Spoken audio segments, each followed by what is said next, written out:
বর্তমান সরকারের যারা সমালোচক আছেন, তাদের সমালোচনার কয়েকজন গুরুত্বপূর্ণ টার্গেটেড যারা মানুষ, তাদের মধ্যে আমাদের বর্তমান সেনাপ্রধান কিন্তু একজন।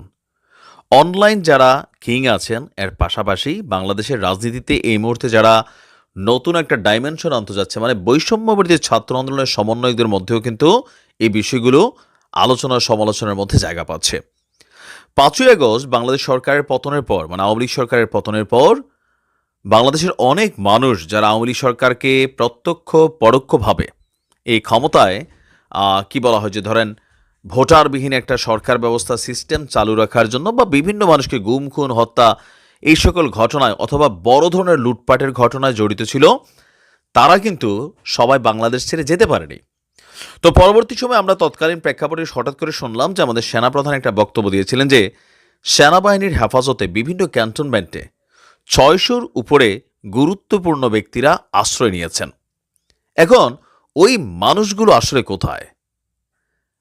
গতকালকে বিশ্ব মানবাধিকার দিবসে মায়ের ডাকের ব্যানারে একটা প্রোগ্রাম হয়েছিল। সেইখান থেকে হাসনাত আবদুল্লাহ যে বক্তব্য দিয়েছেন, এই বক্তব্যকে আমরা যদি একটু বিশ্লেষণ করি, তাহলে এটার দায়ভার বা বিচারের মুখোমুখি আমাদের সেনাপ্রধানকে কি আসলে করার ইঙ্গিত দিলেন, নাকি আসলে কাকে বুঝালেন, বিষয়টা কিন্তু ক্লিয়ার না। তবে প্রশ্নটা আসছে ভিন্ন রকমভাবে।